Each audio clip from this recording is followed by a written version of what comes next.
see what Dimitri has to deal with every day doing this And this is show. just one of them. This is just Yeah. one of them. Okay. There's two others. No wonder why you're trying to Shanghai me into doing this. Hey, everybody. Welcome to another episode of Eyes on Geopolitics. I'm here with Andy Milburn, Jack Murphy, and myself, Dimitri Kontakos. I wish we could have recorded what we were talking about beforehand, but we're not going to put that out. Not yet, anyway. So stay tuned. What's that? More coffee, less commies. Look at that. Jack's fucking representing. You know who gave me this was Jason Lyons. Okay, shout out. So that works Yeah, out. yeah. It's all connected. Yeah. Oh, so mine must be in the mail. Hey, I'm you sure gotta you, he you must have sent gotta it to my US address. That's the only reason I haven't received it you yet. gotta put in your FaceTime, Andy. I'm going to Jason's house for a Memorial Day barbecue on Saturday. As am I. Oh, right. I Oh, will also guys. be attending. Yep. Yeah, yeah. He's a Yeah, great guy. being geographically separated from the core group, I think it explains a lot. The satellite Why office. I'm why I'm an outsider. I've been trying to figure this out, Yeah, right. I mean, mixed Oh, geographic. wow. He's in the other side of the country. He's in It's the Montana. British accent that really casts you out. Yeah, Then too how limey. you're not going to a barbecue in Montana? In Oh, Montana? No, no, in oh, No, Mick. Jersey, bro. Jersey, Jersey. Oh, oh yeah, yeah. Yeah, Okay. Jason's in Jersey, but Mick's in Montana. Yeah, Yeah, yeah. yeah. Okay. Montana Mick. I've Yeah, I've that's met very Mick good. out in Montana, out in Whitefish. It's beautiful out there. Andy's been to Whitefish. He was on that Stump Yeah, show. That's right. That's yeah. right. Yeah, so what was that called? Cleared Heart, right? Cleared Hot with Andy Stump. Yeah, Yeah. Jack Yeah, was yeah. on that. Dave was on that. So, quick plug for our viewers: turn off this one and go to Cleared Heart, and Google me, Jack or Dave, and watch a really good quality podcast. Yeah, who set those up, man? What a great Yeah, producer. it was D. D, don't worry, you're going to get plenty of stroking during this show I better. because I'm going to get to that in a moment. That's But contractually obligated in this. Montana was a completely new experience for me in a good way. I mean, the only problem is it's a long way away from the ocean. That's number one why I just couldn't be there. And number two, it's got that I don't know whether you felt this way, Jack, but there's a feeling about it as though something really bad's about to happen. Like Why? Armageddon. I don't know. It's There's just something the about wide open spaces and like desolation of it. And I mean, for me, I think it was like coming from New York City. I live in Brooklyn, and whenever I make like when I go to a place like Montana or Iceland, like just like the loneliness of it, like really hits hard. And then you experience it again when you come back home, like holy shit, there's so many people here. This is crazy. Yeah, you see, I could not live in New York. I just couldn't live with that many people around me. But I think Montana, I think it was, yeah, partly that and partly, the people are kind of, I mean, they're very nice, but kind of creepy. There's a lot of militia looking people A there. lot of Uh, ZZ Top beards. Yes. Yeah, just have Yeah. this feeling something really bad is going to happen. But I can yeah, see why like most of them are preppers and stuff and survivalists kind of. Dude, there were yeah. towns I drove through over there that looked like something right out of the set of a Wild West movie. Yeah. It's wild. You know what? I get that And kind of same feeling of anxious, like anxiety when I go to, I'm sorry, Andy, but when I go to fucking Tampa, I get really? that feel. Well, not Tampa proper, like in the city, but when like you're out there and you go, like I have family in Tarpon Springs and stuff, and you're driving there and it's just like flat and fucking highway and Wawa, Starbucks, 10 Dude, miles, Wawa, all these Starbucks. housing communities, He, they all have cute names like Hidden Grove. Who the fuck yeah. is it Oh, hidden yeah, from? there is some truth in that. I don't attribute these comments purely to the fact that I knock Brooklyn with, every time that I'm Every on. episode. That's Um, also contractually there, obligated. there is something concerning about the Florida too, and again, it's partly the flatness The and flatness gets me. and Florida man, who is a truly a species all by himself. There should be like a David Attenborough fucking documentary Yeah. about the Florida man. Had So people tell me that like Central Florida, like inland in the central part of the state, that it like really hasn't changed since the Civil War. yeah, I can believe that. I mean, I've driven from where we are up to Tallahassee. I mean, it's beautiful countryside, but yes, it is really, really rural. It's like nothing I have seen before. But I I had a Florida's a good. wedding in Florida last year in Marathon, Florida, and like if you're a fisherman or you love the water and stuff, I understand why that's probably awesome for you. But I drove from Miami to Marathon, and it's just one road. And Yeah. once you get into these little towns where it's Marathon or whatever, that as like you go along, it's the same thing. It's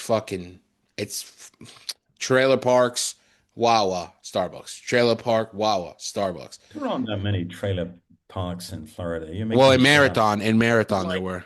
yeah, I mean, it's not like North Carolina. What's the joke about, uh, what's the difference? What's the similarity between a hurricane and a divorce in North Carolina?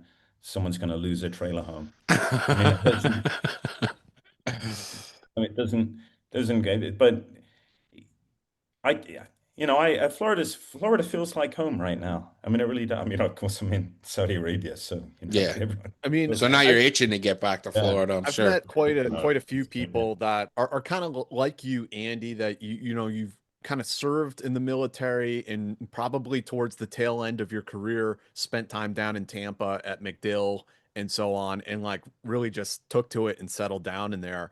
There are quite a few service members who find that station to be kind of like the best kept secret in the Army, I guess, or the Marines in your case. Yeah. Hey, did you go to Soft Week? No, I didn't. I was actually gonna go, but just decided I have other things going on, other events and stuff. So I'm just prioritizing things. I'll probably go next year. Yeah. Yeah, I haven't been in a few years. Actually, you stayed at my place a couple of years ago, I didn't you? sure did. I was Right, smoking yeah. cigars in your hot tub while you were gone. Yeah, I Naked. was finding all kinds of things floating in my hot tub. But after that. But yeah, on Soft Week, I'm ambivalent about it. I loved seeing the guys that I see, but there's also that kind of distasteful part of it, and that maybe I'm just being too picky, and all these kind of fat, loud contractors walking around talking about the old times, and the hail fellow, well met, doing selfies for LinkedIn, and it just reminds me that I don't know what it reminds me, but it does. There's a camaraderie aspect of being in the military, but then there's kind of the blowhard going on and telling story after story after story aspect of veterans that just bores me Yeah, senseless, you know? Is SHOT there's Show similar? SHOT Show is like Soft Never Week on been there. steroids. It's like 10 times more insane. But you're right, like whether SHOT Show or Soft Week, I think they're both great events in the sense that like you will see dudes you served with that you haven't seen in like 17 years, and it's like, oh shit. And that's really awesome to like link up with all those people again. But there is an aspect of like what you're talking about that like I won't say any names, man, but there's like one guy there, and all he did was tell stories about Somalia. Every single person he talked to, That's every time he got up to say something or it was Somalia, it's like, dude, come on, bro. Like, you got to let it go at some point. Like, And they find a way to weave it into every single yeah, conversation. yeah. Either a specific, the one time that they did a combat deployment, or just the fact that they were in the military, and it's just And it's like, eh, it's especially at an event like that. It's like, bro, we were all over there. Like, it's not, exactly. who Yeah, cares? I know. It's like telling it. Yeah, I couldn't agree more. Just telling war stories over and over. And on that note, speaking of war stories, and by the way, I do want to say, for the benefit of any of our audience who is still left watching this, that Dee had a terrific show lined up, Incredible.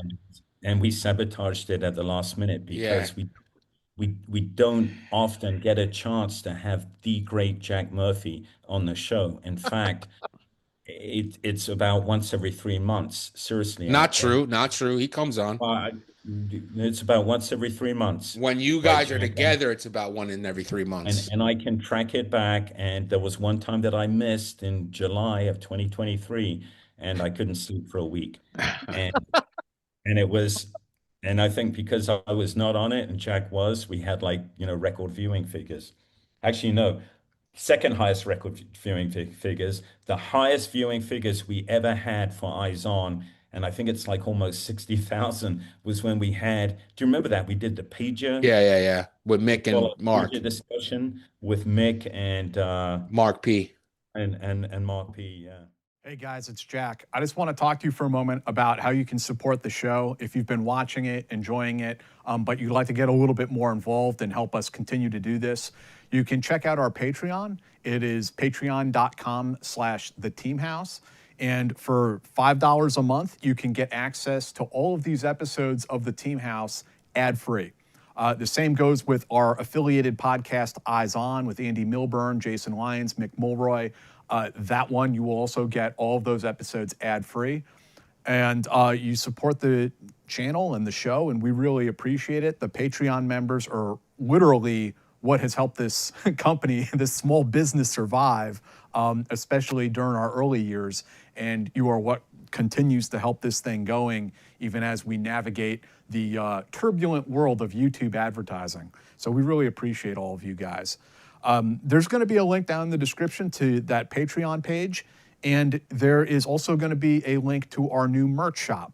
So if you guys want to go and get some Team House merchandise, we got stickers, and we also have patches. And I should mention, if you sign up for Patreon at $10 a month, we will mail you this patch as well. So we really appreciate that. But they're also for sale on the merch shop. And additionally, they got t-shirts up there, water bottles, a tote bag, coffee mugs, all that good stuff. So please go and check them out and support the show. We really appreciate it, guys. Thank you. Yeah, that was big. But with Jack, it brings that star quality. So back to the We topic. can touch our tips, I Andy. have, It's okay. Yeah. I have two of the creators and the lead men of the Team House. Actually, one of them behind the scenes, and Jack. And I really want to hear some stories from the Team House, having been a victim of many of your stories at the Team House. And We almost stuff that destroyed Andy's career on the team. almost destroyed my career, certainly my confidence, lost me friends, and it had a catastrophic effect on my life. But Hey, I stop. Did you really? Come on. come on, The of course Team it's House true. bump. Yeah, of That's course the it was. reverse. That's the inverse I, of the team I house mean, I bump. still remember, yeah, and I don't want to even mention the episode because people are going to go back to it and then it's all going to start again. But yes, the fact that when you were forcing, and I do want to just say again publicly that I had just flown from Yeah, Poland you got fucked on that one. I agree and I with had you. an empty stomach and I Yeah, was we didn't jet get you lagged. food, pizza, nothing. Yeah. Didn't get me. No, it's a fucking food desert there, by the We way. had pizza. I Never thought we feed had people. pizza on Nah, that It's the like, episode. first come on time in. when Andy, the You're second poor. show, when Andy takes off his shirt and flexes for everybody, No, that was in our old studio. that was in our old studio, but that was the second time he's ever been on, and he had flown in from fucking somewhere. And I got Ha pizza? No, we didn't get pizza, and you No, guys you got never shit got pizza. faced.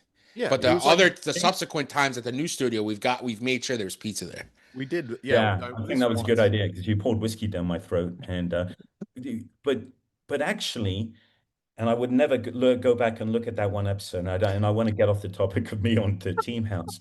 But do you remember what I was talking about on that episode? I was talking about corruption. First of all, I was risking my life for Ukraine, but I was saying, hey, Ukraine has some problems to address. One is corruption, and the other was the fact that neither side was hands clean when it came to atrocities and mistreating prisoners and things like this. So, that was my point, and it skyrocketed into this huge Yeah. storm. Also, the fact is, like, you weren't saying like, oh, the Ukrainians are taking scalps. It's like they were videoing POWs, right? And that is a war crime. Yeah, And like yeah, you yeah, like, yeah.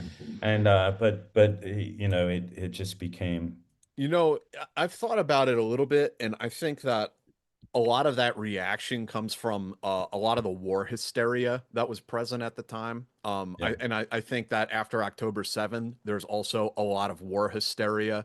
After 9/11, there was a lot of war hysteria. But back to Ukraine, when I ran that story about sabotage cells in Russia, like the amount of like jeers and pushback and anger and people calling me names and stuff, a lot of that is just because there's so much war hysteria and propaganda at the time that I was telling them something they didn't really want to hear, I guess. Yeah. Um, but yeah, I will say I have a copy of Tim Weiner's new book around here that confirms the thesis of the story. That book will be out this summer, so people can read it then. Really? It's pretty good. Also, Yeah, so cut to like 12 months or more later, when the New York Times comes out with a similar story and they fucking do a victory lap like they just broke the fucking story. Shout out to those rats. If we're just talking here and doing like improvising and making yeah, jazz, I'll call it out. Like Jack had that shit like in July of 22, 4 or 5 months yeah. after the invasion. Finally printed it out after Rolling Stone fucked them over. Printed it out on New Year on Christmas Eve 22. So Rolling Stone had, I'm gonna say it, Jack. Rolling Stone had Jack go through like 3 or 4 months of editing, 3 or 4 months of fact checking. So that story had been fucking picked and prodded. They were they Six. were they were they were worried that they would release it, right? And then So what happened was, I'll tell, and Jack, you can correct me if I'm wrong. So 3 or 4 months of picking and prodding, editing, fact checking, doing whatever they got to do. Um, they go to the CIA for comment, right? And usually, like Jackie told me, it's like 1 or 2 days max you give them to give you a comment. They stalled it, and some high up in the CIA, I don't know if should I say his name or not. I don't give a shit. There's the deputy director. Yeah, okay. Calls up Jack's editor on the 1 hour where Jack isn't available to be on that fucking conference call, and gives him off the record quotes and tries to make him change the story. Then the editor goes to Jack's like, "Oh yeah, maybe we should change this, that, the other thing because of what this guy just told me off the record." And then instead of publishing the agency's denial when and putting the story out as we had planned, they sat on it for like a week and a half, and then what New shows York up in the New Times York Times? Yeah, about wow. like what's the guy's name's daughter? Dugan's? Dugina. Yeah. Dugan's daughter that she got killed, and how, oh, this was a Ukrainian rogue element. This had nothing to do with the United States. This, that, the other thing. Like literally like a week It, later. it, it Oh, was right. Okay. Yeah. The Russian yeah, yeah, that was deliberately to the sabotage the story that I was writing on. Haha, sabotage. Ha, get it? Because think about it, Um, Jack, if it came out in Rolling Stone, like that's a fucking huge story. Like that's going everywhere because Rolling Stone yeah, is whatever, an yeah. established media The outlet. mega the outlet that brought McChrystal down. Right, there's, right. I mean, there's a lot of stuff going on there. I'll just say that, I mean, it all kind You of came out in the wash, I think, and you released, I mean, you wrote about it and released it on Substack, right? And it No, had on like his half I own. put it on my own blog, and I ran it it, and I felt really good. Like times where had I like half published a something million and I views, felt right? really good about it. I published that thing Christmas Eve, and then I drove up to my parents' house afterwards, and I had a smile on my face the entire trip. It was funny, um, Jack. I remember you texted me. He's like, "Yeah, it's out." I'm like, "What? Where'd you put?" He just fucking decided on Christmas Eve to just throw it out there, which I yeah, don't blame you. It should have gone out there fucking months before that. and some people thought it was part of some master plan, like you're gaming it because like you think no one's at work on Christmas. I'm like, no, dude, it's just like I'm not waiting any longer, and here it is. Yeah. Um, but I mean, the whole like backstory to all of that was just kind of like a learning experience, and it does leave you kind of like bitter because you realize that like this whole like journalism thing, like from a national security perspective, for sure. If you think there's like these journalists out there at the New York Times or the Washington Post or these big outlets that are like looking out for you and like they're meeting with secret sources and underground parking garages and like diligently trying to get to the truth, that ain't happening. Like No, that's not what they do. These editors just want to get official leaks from the deputy commander of this unit, the deputy director of that agency, and then publish it because it's the safest thing for them to do. It guarantees them that there's not going to be government pushback. They're going to have career progression. They're going to continue moving up the rungs. They get to pay their mortgage. They get to go home and watch Netflix. Everyone's happy, except for the American public that has basically completely lost faith in the press at this point. And I think a lot of it is because of this sort of acting as stenographers for the highest levels of the U.S. government. Yeah, I mean, that's a really good point. That was an excellent article, by the way, and I was glad to see it did well when you did release it. Yeah, thank you. And And I mean, yeah, I do understand what you're saying about war hysteria, and and that certainly was gripping the nation at the time, and continues to do so. And there is also in kind of that the land of the online media, uh, just this undercurrent of quickly a volatile emotion, right? And even in the vet world, you look at the vet bro thing and the back and forth on who, it just seems like one icon after another is falling, is crumbling in front of us, and they each have supporters and detractors, and it's like proxy warfare online, right? I It's the mean, vet you bro name it. cinematic universe, man. Yeah, Because we Yeah. it's because like we don't have a war to fight, so now we fight each other. yeah, I know it's like, Tim Kennedy or Jocko, they all, I mean, name if you can name like half a dozen others, right, who have risen to great fame, and then Sean Ryan, former comrades come out of the woodwork, and I mean, it started with Dave. Who's that dude who does all the fitness stuff? You can't kill me, Dave Coggin. Goggins. Yeah, I mean, all of them, and it's it's just it's bizarre. It really, really is. And it becomes such a, well, you guys have been involved We're directly in part all of of the it. Vet and Bro industrial complex for Yeah, Yeah, we're sure. there. I We're there. know. Although Yeah, I keep it at arm's length nowadays. I'm happy to let Nate and Jay and who are some of the other big ones out there. Nate Valhalla VFT, he does a lot of that. Jay at Jay oh, the Beret Dorlius. Valhalla, yeah, Chronicles. I kind of let yeah, those guys. I'll let those guys take that lane. More than happy to let them deal with yeah. that. But Um, they get an insane amount of viewers just doing people that. love drama, man. Yeah, it's Yeah, slow hanging fruit. But I mean, I'll tell you, like, and this is interesting. Well, maybe your mileage may vary, but I've been out of the military for like 15 years now. So, like, the way people, like, when I see people like wanting to go back in time and like relitigate the military, the war, their career, whatever, like, to me, it's like going back in time to like argue about little league games that I played when I was yeah, 7 years old. It's like, who fucking cares at this point? Like, exactly. so you see, yeah, the Vet Bro cinematic universe and all these little cliques and people fighting back and forth, and it's like, I don't give a shit, man. Like, I'm gonna go to a bar in Brooklyn with my girlfriend and have a drink now because like I'm a normal, well-adjusted man. Like have fun with that. Yeah, Jack, do you no, I think can you were more recall. into it like while you were doing soft rep Yeah, because and I you were hadn't closer to it? yeah, I didn't have as much distance from it. Right. So I was still like emotionally, I think, wrapped up in all of it. Yeah, And now, I mean, it's not that I don't like love the troops and I don't support special operations. I do. It's just gotta say that I'm he's not gonna. like personally invested in it the way I was 15 years ago, I guess is what I would say. Life Sorry, moves Andy. on. And no, life moves on. I feel exactly the same way. And I think probably when I got out in 2019, I felt a little bit differently. The memories are very Yeah. fresh. Hmm. But now I find myself, around, I tend to work around people who were in the military, and I just don't even have an interest in talking about things. Not that I'm not pretending that I'm on that in the realm of the vet bro people, but I don't find an interest in talking about experiences from that long ago. They just seem almost irrelevant and they're locked into the past. I'd rather talk about other things and what is happening now.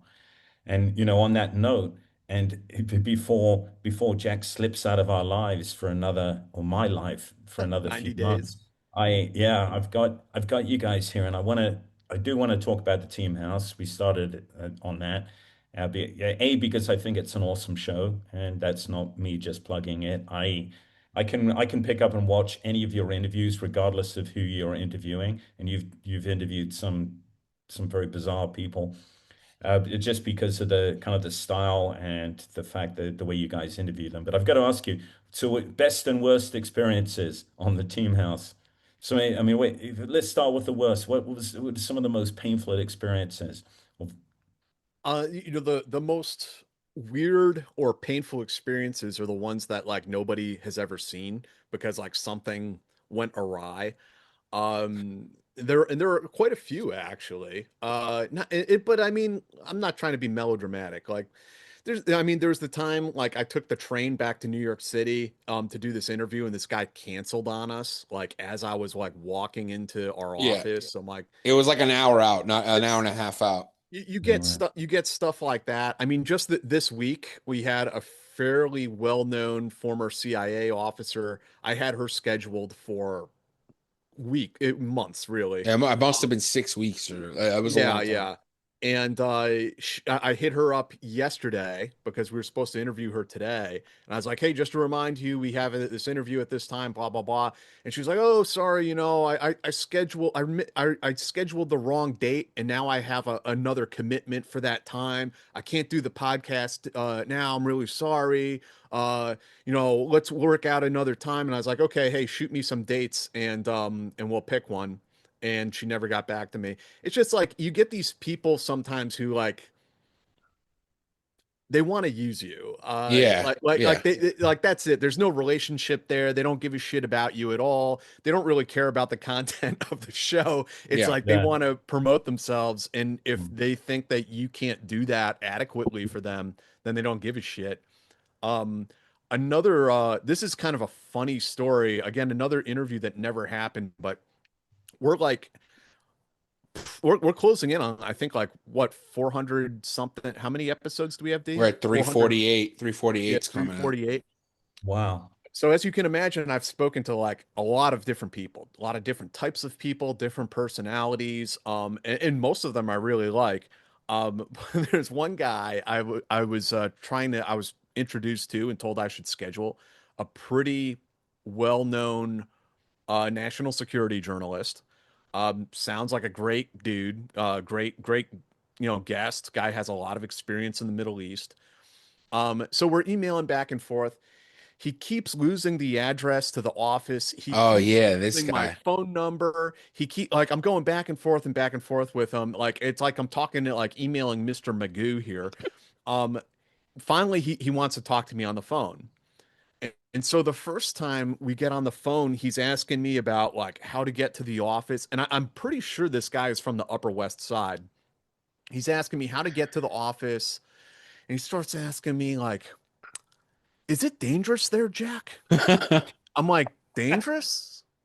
In fucking Brooklyn? Like what are you like we're going back and forth and I'm like, "Hey bro, didn't you like work from Baghdad for like 7 years or some shit like this?" And he's like, "Oh, well, but this is different. This is different. Oh, I'm taking my spouse with me." Blah, blah. That goes on. Then he wants to get back on the phone with me again like a week later. I'm like, "Okay." We get on the phone and he's got more questions for me. And he says, "Jack, in Brooklyn, do they have food there?" He I'm knows like, Brooklyn. Bro, it's the largest borough in New York City, and you're asking me if they have fucking food there. Is this like, are we serious right now? This is a grown ass man asking me this question. And then it gets even weirder. He starts like going in, like saying, he's like, so from your office, about how far a walk is it to the Hasidic community? And I'm thinking about it for a minute. I'm like, Go there all I, the time. I mean, we're Hang not that out. far away. No, it's not Yeah. that far. And I tell him, I'm like, I think that's probably about a 30-minute walk if you were to walk there. And he's like, okay, okay. It's like, I would really like to go and see them. I tried it when I was a young man in Israel, but it just didn't take. And really like to go and see them. I'm like, what's going on here? Like, where are we? What is going on? Like, bro, you can hop on the train and go see the Hasidic community anytime you want. Anytime you want. Go Yeah. go talk to them. They'll So, talk to you. I've rented places from them. That's not a problem. Um, I was just one that was the weirdest experience I've had with like trying to book somebody. And then of course he canceled on us Yeah. after all that. Like You got walking him scared through of this of whole course he you thing. got did. scared of Hipsterville. Yeah. We're we literally work in My editor Hipsterville. needs me to work on a piece. No one else can do it. I gotta go right now. Okay, man. He's Like, instead of just saying, "Hey, I can't do it." It's bizarre, isn't it? Some people just cannot. They cannot say no. yeah, I mean, have so you I ever? mean, Have but you? for every And one of those experiences, though, I have to say there are another 10 to 15 where you contact somebody and they're like, Jack, really? Like, you want me to be on this show? Like, you've had all these amazing people on there, and they're so stoked to do it and Yeah. so Yeah. excited to yeah, do it. And so you always have to keep in mind those like funny or bad experiences versus the good ones. And it's always many more good ones. You know, they're just incredible people I've gotten to meet. Yeah, I mean, have you had any standouts? Were there any kind of jaw-dropping moments where you're just like someone said something and you didn't know how to follow up? Of course, you're very Well, okay, yeah, a couple. One was when Greg Smith came on the show and was dropping bombs about Eric Prince. I was like, holy shit, like this guy's spilling the tea. Yeah. Another one was when we had Eric Deming on the show, Yeah, that was and crazy. he yeah, accused Jocko yeah, Willink of murdering someone on and target in in Iraq. Murdering France, a right? source. Yeah, murdering a source. Yeah, Just the Yeah, first that brown guy he saw with an AK, he just shot him. and I had no idea he was going to say that. really? And no, I had no idea. I knew we were going to talk about some like You played it off spicy really well. Navy SEAL stuff, but I did not know we were going there. I was like, holy shit. Was there any Um, follow-up? Did you hear any fallout from that? No. Did they ever send him a cease and desist or anything like that? I haven't spoken to Eric in a few months, but the last time I spoke with him, no, nothing.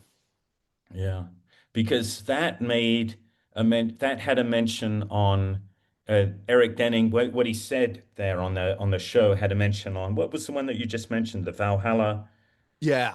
Yeah, yeah. No, he was on Jay Dorlius's Chronicles of a Green Beret. I think Nate probably talked about it too. Nate talked about it No, though. everyone's talked about it, Yeah. yeah. I S- like yeah, so I've watched some of the ones. Yeah, I like the fact that you bring in eclectic characters from overseas and you've gone through, so for instance, you've gone through the whole pantheon of SAS dudes and, yeah. and the Brits have, the SAS has they are media stars, right? Once they get out, more so than anyone you can name in Delta. I mean, you're talking about guys like Phil Campion, Phil, I know Phil. yeah, or Peter McAleese. By the way, you brought on like Peter McAleese was kind of one of the he's not so well known, Yep. but his story was astonishing. I Yes. mean, he was involved. He was the older generation of SAS. He was involved in that mercenary thing in Angola, the mercenary trials, Yep. and Yep. uh, who was the guy? Colonel Callan, who was a former Psycho. British, yeah, psychopath, former British para, had been discharged from the paras and was running a mercenary unit in Angola on behalf of gosh, I can't remember his name. Joshua, am I getting? Was he fighting against UNITA? They were fighting. I'm They pretty were, sure they were with the MPLA fighting yeah, against. No, no, no. They must have been UNITA fighting against the UNITA fighting against MPLA, the who were the MPLA. communists. And Yeah, there's a third group called FENLA, which broke up right around that same time, where George Bacon, a former MACV-SOG guy, was a merc with that organization, and he got killed yeah. out there in an ambush. And then but McAleese pulls out at kind of like the last minute. He got out of there, and Callan ended up meeting his fate, I think a few weeks later. Well, Callan went to trial and was executed, right? Like three of them were executed. So if you look back at the newsreels, Callan's in the courtroom. He's being charged with multiple war crimes, and he was clearly a war criminal. And McAleese was one of the first ones to kind of not testify against him, but talk to the media about shit that he was doing. You I mean, he to was, and to Callan, just to be clear for people, he's the guy that like brought in a bunch of British volunteers. They were not veterans or soldiers. One of them was a street sweeper in London. Some of them were teenagers. And when they yeah. got there, they refused to fight. And Callan lined them up and just machine gunned them. Holy fuck. Yeah. Yeah, and he bayoneted one guy, a Brit, like in the back, pinned him on the ground. I mean, he was just a complete psychopath. And but there was a small cadre of guys with experience, mostly former paras, and then they had McAleese, who was a Yeah. SAS guy who had fallen on some hard times at the time, and then ended up in Angola.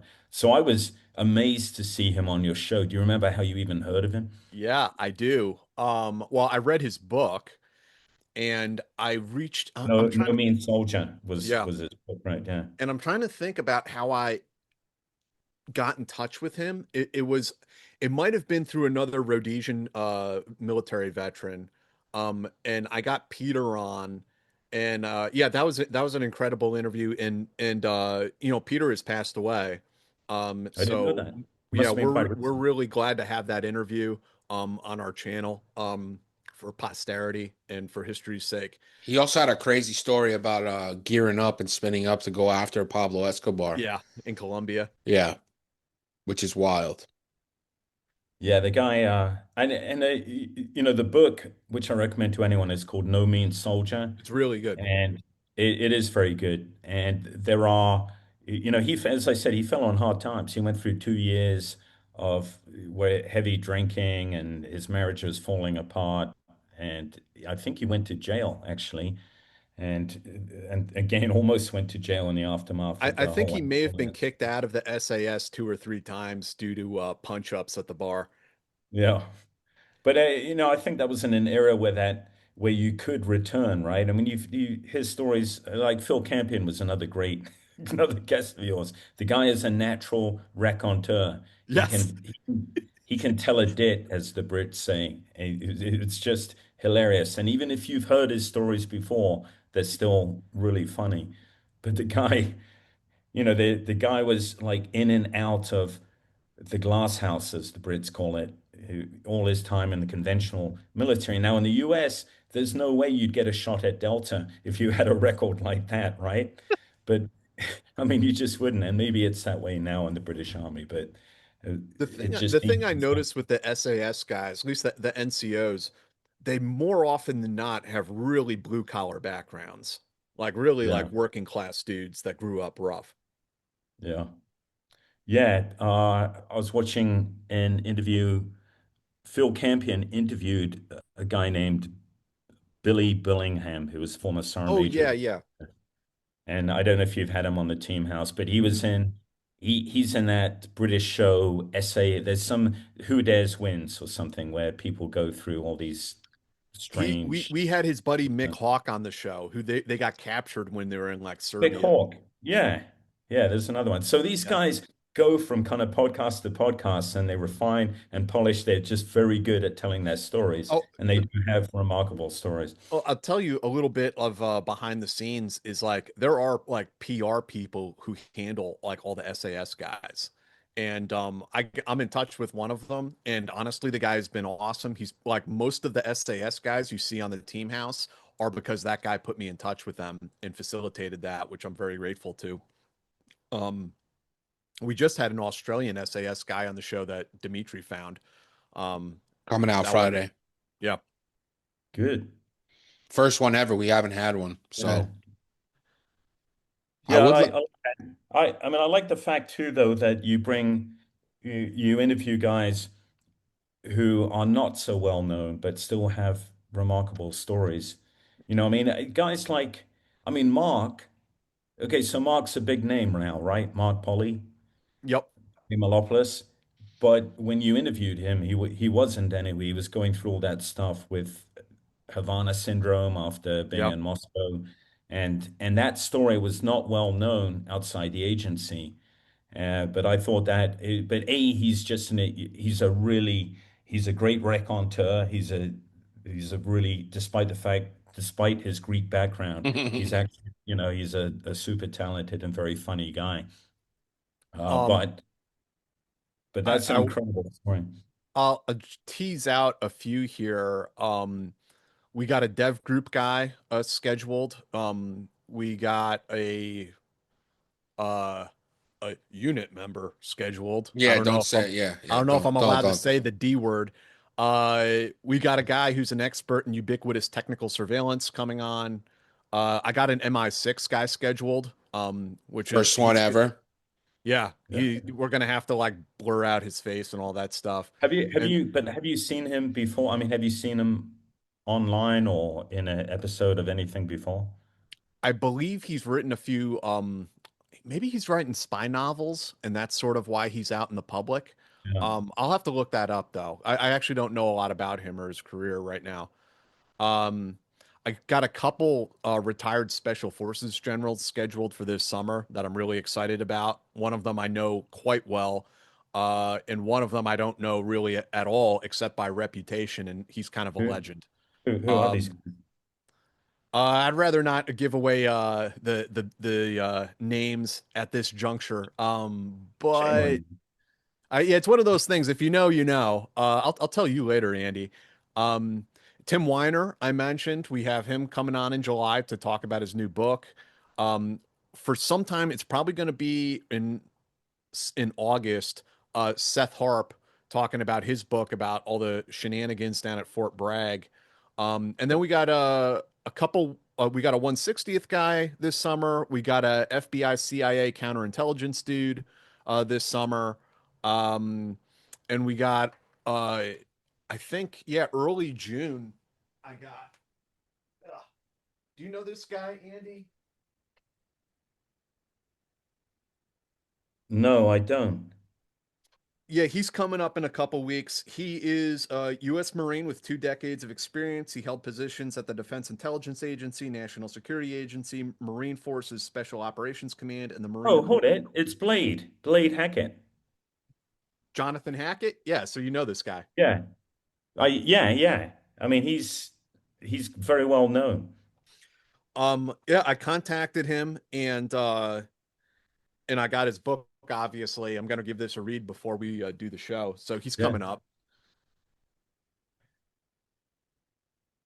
Well, Yeah. you made. Sorry, go ahead, D. No, I'm saying like why I like the team house, not because I work it, but that's one of the reasons. But we have people on that like most vet bro pods don't have on, Yeah. you know, and that's why we're the fucking best. The other thing that's cool is that it's not a lot of chest beating. It's not. There's no posturing. It's like, dude, you've had a lot of trigger time. Yeah, man, there was this one time. That's the one thing I like about it, and it doesn't take itself too seriously. I do notice that the drinking has been toned down in the call, which is, I don't know. Uh, Yeah, somewhat. I mean, I've made a personal resolution to not pregame episodes anymore. Good. Uh, Yes, I approve. Yeah. so Well, I have like one or two glasses during the show of scotch and call it good. That's perfect. yeah, We need to keep it right there. Yeah, by he's the kept it time on the spin there. the last one, who is the CIA guy, the whistleblower we interviewed? I got pretty sloshed on that Oh, show. John Kiriakou. Yeah, John Kiriakou Yeah, by you the were end of fucking mangled. it. And you could tell when Jack hits that point. It's like a switch kind of. I'm like trying to get Yeah, the that was words a good out, like episode. Yeah, tell me a little bit about that John's background. very good. Like he's Yeah. very good on the mic. He can really spit, yeah, you he know? is. Yeah, John had a really interesting CIA career, obviously Greek dude. We got him to tell the story about the assassination. That's The cool. Yeah. What is the what story? is it 17 November D? Yeah, they clip the MI6 guy. Like 5 cars, 10 cars ahead of him in Yeah. What, traffic. In the take a step back. 90s. Who were they trying to get? Who was this? It was a Greek terrorist organization. And I mean, who they really were, who they really like, what they're like, there's a lot of murkiness around that organization. And so they kill an MI6 guy, and they send a letter, I think, to either the British or the American embassy. And in the letter, they say, "Yeah, we killed your MI6 guy, and we saw the CIA dude 5 cars back, and we didn't tag him this time." And that was Kiriakou. Yeah. So like Greece was like super he had an armored up car and everything like that. It wasn't like it's not Paris, where it's like a Yeah. chill kind of vibe. And then he talked to some journalists about things that the United States government thinks that he should not be talking about, such as the CIA's torture program, for instance. And John did some prison time, and so his prison stories were pretty funny too, about And being it a was pretty fun. like yeah I mean he's a CIA case officer, smart guy of course, but Yeah. not exactly a prison hardened felon by any means. So I didn't realize he went to the slammer for that. yeah, Yeah. he did some time in the I think clink. close to 2 years. Something Wow. like that. Yeah. But I mean, that episode, my public drunkenness aside, that was a good episode. And I mean, Kiriakou was Also, when I really when good. I asked some folks, CIA folks, about having John Kiriakou on, I got fucking bitched out. I got fucking reamed out by people. Like, you can't have him on. He's a fucking traitor. I'm like, what? Really? Oh yeah. Oh yeah. I've But definitely gotten some stuff like that over the years, but my thing has always been like, first off, I'll interview whoever the hell I want, and if you don't like it, just don't watch it. Right. yeah, But secondly, is like just because I interview somebody doesn't mean I endorse their entire worldview. I mean, we're trying to get these different perspectives out there, and if we were in a different time, like, would I interview former members of, the Wehrmacht that fought for Germany? Like, yeah, of course I would, because I'm trying to capture all of that history. It's not to celebrate, the Third Reich. That's not what we're doing here. Even like some of the Rhodesians and South Africans we have on the show, like, we're not celebrating apartheid. Like, that's not what's taking yeah, place here. Right. yeah. I was going to ask you about that, and I know. So even Mark Polly, you took a bunch of crap for that, right? Because he had signed a letter about. I mean, we get a couple of those comments like every time Mark Polymeropoulos would ask him about the letter. Ask him about the letter. Meanwhile, we have asked him about the letter in the exact show that they're commenting on. They just haven't fucking seen it. They just want to Yeah, comment because they're fucking idiots. you're not asking him the right questions. It's unreal. So It's I've got a hilarious. So on the topic of drinking on the show, I think Jack, you play it off very well, I have to admit. And there's only one time where you went, and I don't think this was on air. I think it might have been. No, it was. It was towards the end of a show. You went off to take a piss, and you That's got the one lost where on you the took way your back. shirt off, Andy, where we didn't give you Then, food. That's the one. Yeah. yeah, you didn't give me food for this. And It was it's our fault completely. We it's apologize. totally anyway. Yeah, those days are in the past. Well, I But never say never, Andy. Yeah, I mean, I'm waiting for my next invitation on, but bro, you have an open invite on. Yeah. yeah. I mean, anytime Well, you're in next time town. in New York, yeah, I would love to Yeah. come back. But that I'd one love was funny. The one where you guys are shit faced, really shit faced. Yeah, we And Jack drank like, goes to go pee, and I'm trying to land the plane. They come back, they're still talking for a few minutes. I'm like, all right, we got to get the fuck out of here. remember our girlfriends were there too, watching all of that. You remember that? The girls we were dating at the time? I, I And do. we drank like a bottle and a half of scotch that night and staggered out of that studio with And the there was so girls. much snow too. It was like a foot of snow out. Yeah, yeah. I remember helping Andy's girlfriend over the snowbank that was like 6 feet high to get to the car. Not me, you know this. I was lying half unconscious in the snow, freezing hypothermia, and and Jack's like, let me walk your girlfriend home. That would have been smooth. Andy was still trying to get his shirt on the right way. Yeah, well, and like 2 years later, I found like a sweatshirt or like kind of like a North Face jacket in the studio, and was like, I thought it was my jacket. I went to put it on, and like the sleeves only come up to like here on me. I'm like, what the fuck is this? And I realized, oh, it's Andy's sweatshirt that he was asking me about years ago that he left in the studio. We still Yeah, have that, Jack, what it Andy. meant is it was super loose around the chest and the biceps, and there was plenty, but just very tight around the gut. I felt like a little kid. I was like the sleeves were just like, Yeah, happy days. So what are you working on now with Sean Naylor? uh, Sean is plugging away on the draft I have sent him about part two of our Havana Syndrome story. Part one was incredible. Check it out on the high Yeah. side. Yeah, Really yeah. cool. Tell us. Unheard stories. Those guys got totally fucked. It's incredible. And then I'm working on two stories right now, kind of in tandem. And I'll just say one of them is a JSOC operation. And then the other is a CIA program that was run in Afghanistan that I don't think anyone's ever heard of before, unless you were one of three people who worked there, maybe. So that's kind of like what's in the pipes right now. Tell us a little bit about the Havana one.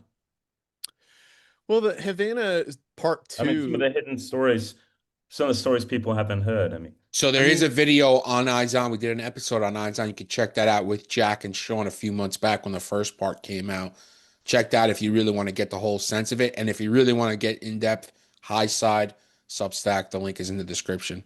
You're welcome. The part two, that which is not out yet, gets much deeper into the medicine and the science of Havana syndrome. So interviewing a lot of like doctors and professionals about this, um, other people in the national security sphere who can talk about how we have similar microwave devices. Uh, and then we'll also get into some more of the domestic surveillance that some of these guys experienced, and there's some other stuff too. And I'm aware of some things that are potentially happening at DoD right now that I probably shouldn't get into quite yet. But you may see some more information about this topic come out from our government in the next month or so. Why? So why did it occur in Havana? I mean, I know we have Mark Polymeropoulos, Attaboy. who, thank you. It's just because we just call him Mark P, who went through the same experience in Moscow. But why do you think it occurred in Havana? Are there any theories about that Um, there and then? yeah. Well, so the when has to do with because we were normalizing relations with Cuba at the time, and this was something that the Russians definitely didn't want to see happen. There were a number of other things on the periphery. I don't know, and this is one of those other like lingering questions is, how much did the Cubans know? Now it's basically implausible for them to have known nothing. The idea that there were like Russian GRU guys running around Havana zapping people with some sort of microwave device. I mean, Cuba Mhm. is a authoritarian surveillance state. Like everything is being watched, everyone is being watched.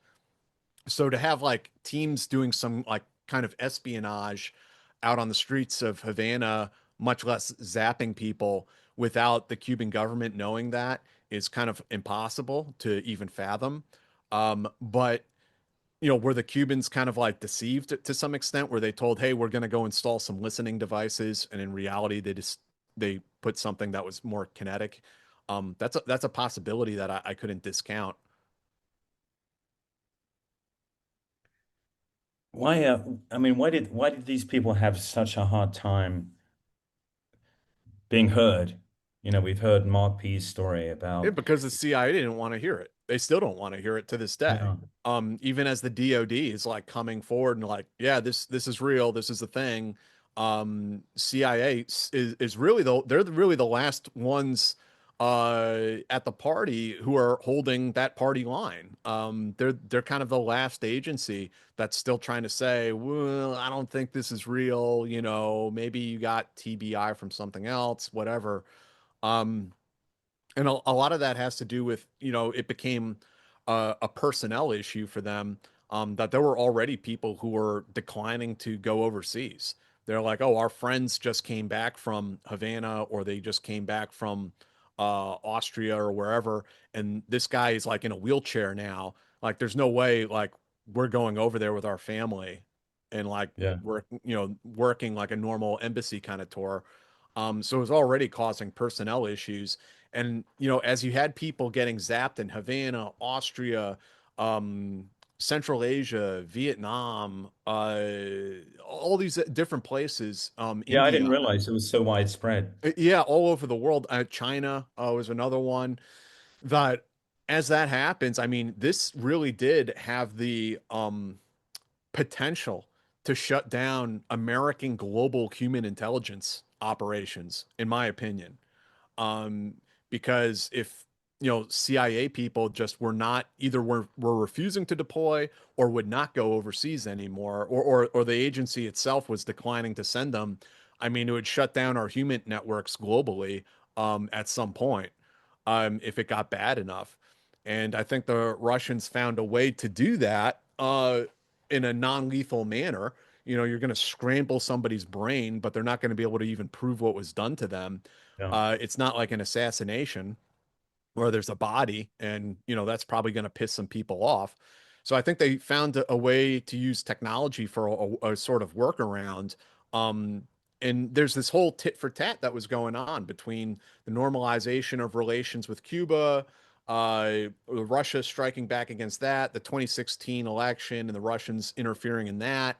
And then afterwards, Russia House at CIA got very serious about going after Russia and after Russian intelligence operations. And they really fucked some of them up too, from what I understand.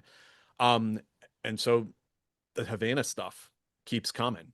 And if I were to write a story like a sequel or a part three to my Havana story, I would want to write similar to what I wrote about what happened in Cuba and talking to all the people there, write that about China because that was the next place where these events started happening. And I think it would be really interesting to sort of peel back the onion on that and get to the bottom of, the similarities and differences of what happened in China.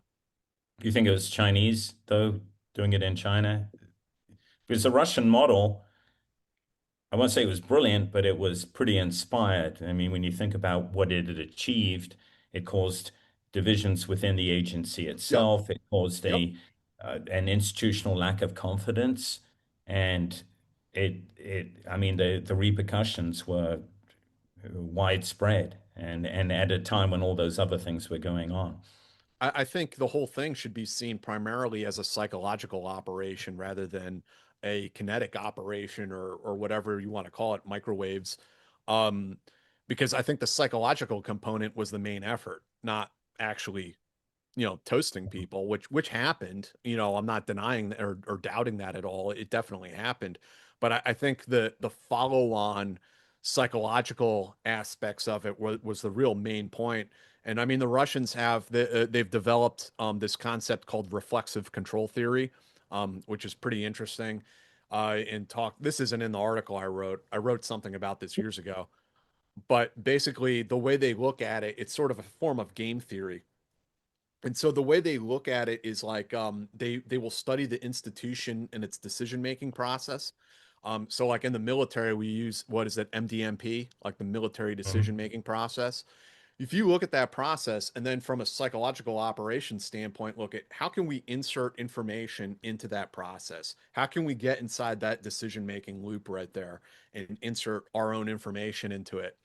And again, there's some interesting things about that once you insert the information and if it's believed, if the institution takes it and does what you want them to with it, it requires no further input from a disinformation Yeah. agent or an intelligence service that it just continues to run.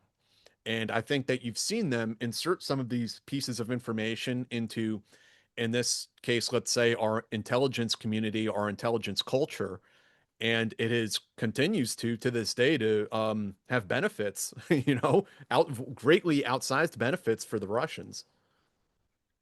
And caused really fundamental divisions. And I wonder, Yeah, part of that is it's to me, a problem with the culture within our intelligence organizations. And I'll give you an example. You have guys who've had exceptional careers, and then suddenly something happens to them. They naturally they want answers, and they pursue, they go ahead and get treatment, but they're vocal about wanting to get answers to what happened and saying, no, this really did happen. And the way that the organization, the institution reacts shows almost a level of insecurity by trying to quash these guys and pretend that it hadn't. I mean, it was extraordinary. yeah, the nature of secrecy, I think, shields the CIA from having to take accountability or responsibility for a lot of things. And I mean, it does sound like, I mean, not a very nice place to work. There are a lot of like I know a lot of people who serve there at this point, and a lot of them, I mean, most of them are really great people. But as far as like the senior intelligence staff and like how they handle and manage that organization, I mean, there's some truth to that, kind of like cliche that like the CIA is this like backstabbing, cutthroat organization. They are like that, but not necessarily when it comes to running operations on our adversaries. They're like that against their own employees when they Yeah. happen to step outside a very narrow band of approved behaviors. They get pretty pissed and very vindictive. Pursuing them to this day, even. Yeah, I mean it works like an organism, you know, it deploys white blood cells against Yeah.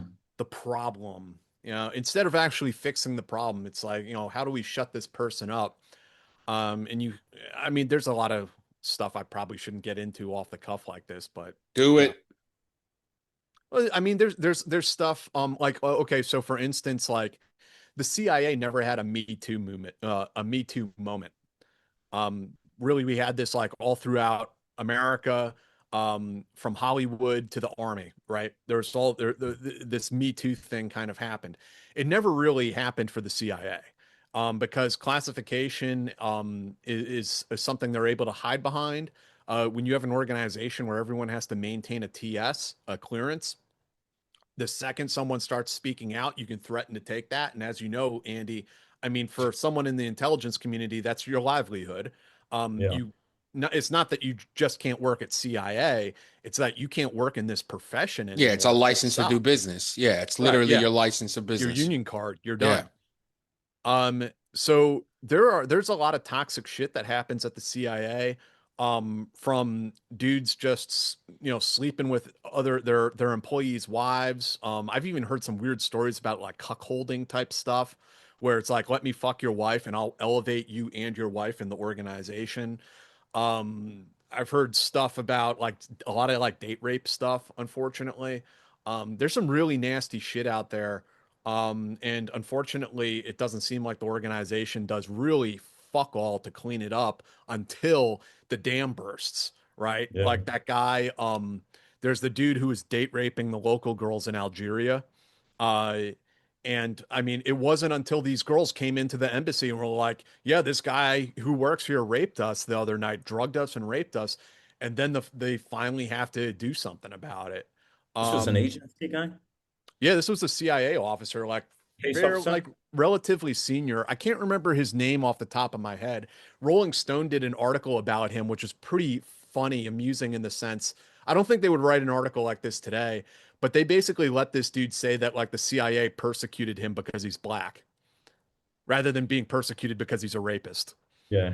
It's like, okay, dude. Like, and so the Rolling Stone, of course, kind of like runs with that a little bit and is like, oh, maybe the CIA is racist. That's like, I don't think that's the point of this story. We're not God, seeing yeah, the forest through the trees here, folks. you can't make it up.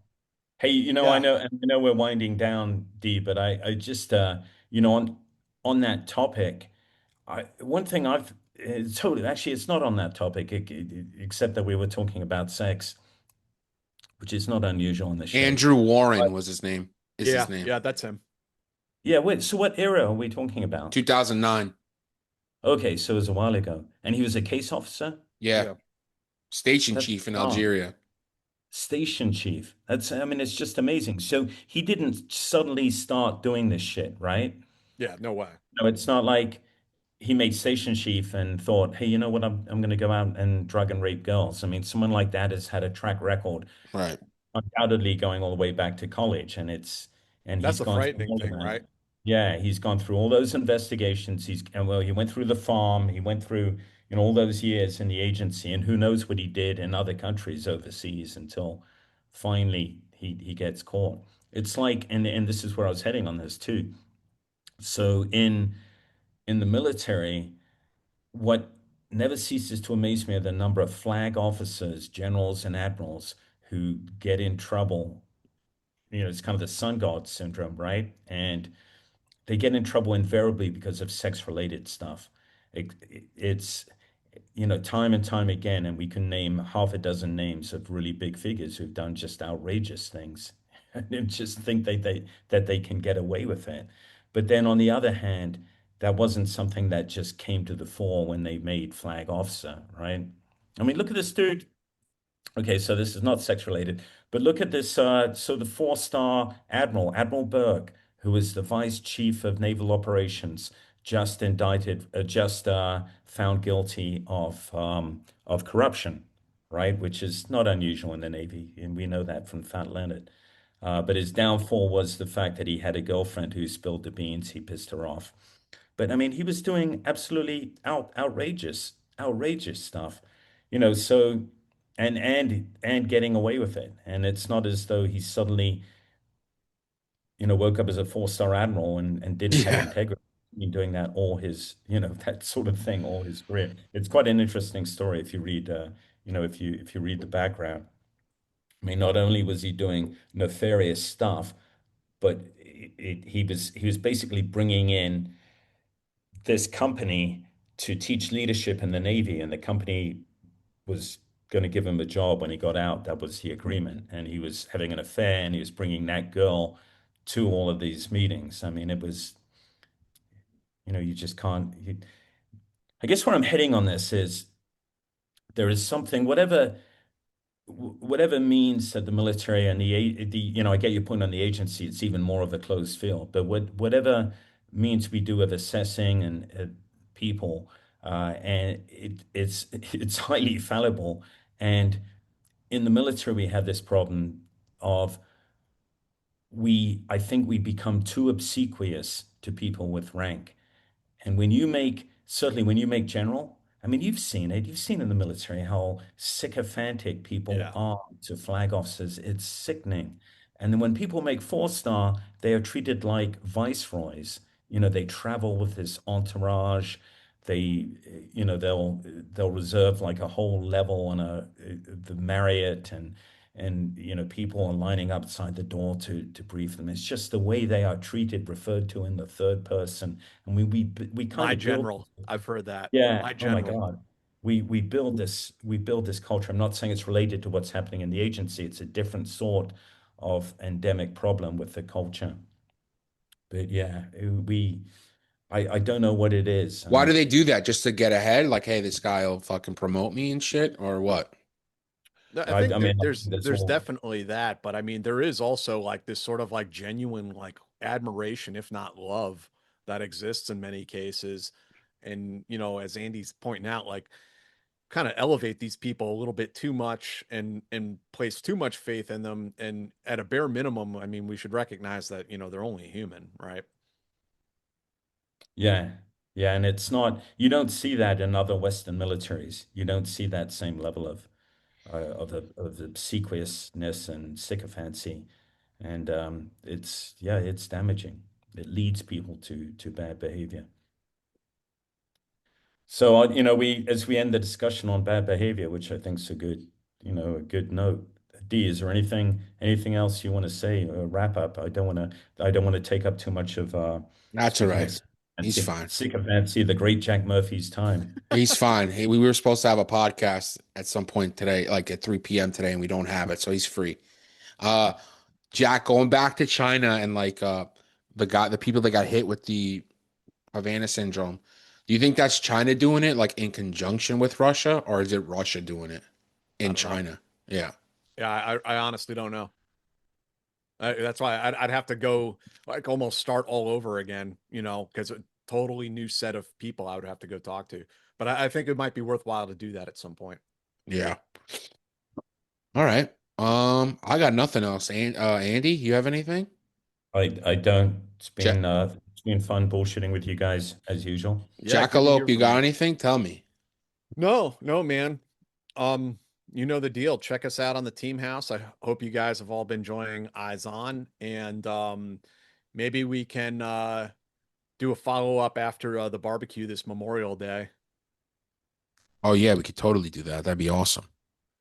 You should do it Um, from the barbecue. yeah, just live stream from the barbecue. I don't know. Yeah. There's people there that don't want to be seen. And We've got it's all the prime players. it's just too many personalities at that place. Like I don't want to fucking have to wrangle that shit. True. Like I'm literally the wrangler. Guys, do us a favor, like and subscribe. If you're listening to us on audio, subscribe there and you can rate 5 stars as well. Check out Andy's book, When the Tempest Gathers. Links are all in the description for that.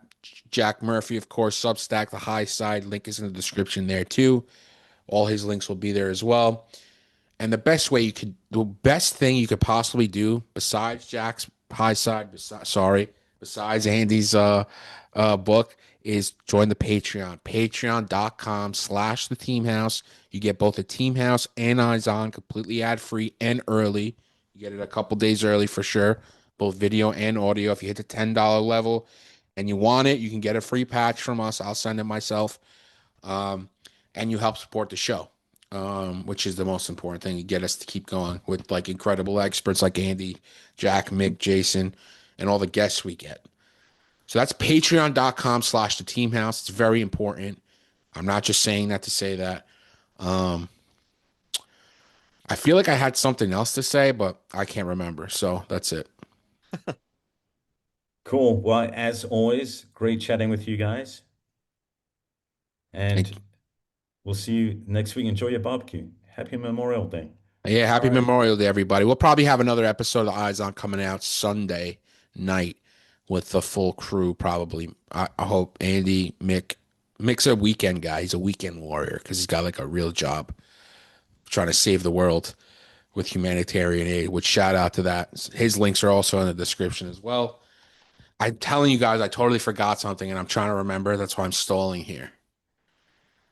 We'll give you an awkward 15 seconds to remember. I'm not worried about an awkward pause. I live on awkward And silences. so you think about that. I'm just going to admire. Jack, is that Bueller. the same apartment that I stayed in? Yeah. Yep. Thank you for that, by the way. Hey, least I could do, bro. You know what's Yeah. interesting? Like Andy stayed at my house too before, and he doesn't say, "Oh, is that the place that I stayed at?" See, I but really know- appreciate it. No, I just don't remember staying at your place. If All right. you look up, that's the new pull-up board right there. Oh, right. Yeah. Like the one that landed Yeah, on my. like the one that knocked you out. No, this Yeah. is a new That's one. right. If I this have lands blood on your head, soon. it'll actually kill you. I'll bear that in mind next time I visit. That's right. Andy got concussed at Jack's apartment when he was trying to do pull-ups. I Yeah. was completely sober. All right, guys. Thank you for this. This Hey, is fellas. awesome. We should do this often, where it's just a bullshit episode, just chat. Yeah. Yeah, I like that. You're the only All right, guys. human beings I get to talk to. Bye, guys. Bye. All right. See you next time. Hey guys, it's Jack. I just want to talk to you for a moment about how you can support the show if you've been watching it, enjoying it, but you'd like to get a little bit more involved and help us continue to do this. You can check out our Patreon. It is patreon.com/theteamhouse. And for $5 a month, you can get access to all of these episodes of The Team House ad-free. The same goes with our affiliated podcast, Eyes On, with Andy Milburn, Jason Lyons, Mick Mulroy. That one, you will also get all of those episodes ad-free. And you support the channel and the show, and we really appreciate it. The Patreon members are literally what has helped this company, this small business survive, especially during our early years. And you are what continues to help this thing going, even as we navigate the turbulent world of YouTube advertising. So we really appreciate all of you guys. There's going to be a link down in the description to that Patreon page, and there is also going to be a link to our new merch shop. So if you guys want to go and get some Team House merchandise, we got stickers, and we also have patches. And I should mention, if you sign up for Patreon at $10 a month, we will mail you this patch as well. So we really appreciate that. But they're also for sale on the merch shop. And additionally, they got t-shirts up there, water bottles, a tote bag, coffee mugs, all that good stuff. So please go and check them out and support the show. We really appreciate it, guys. Thank you.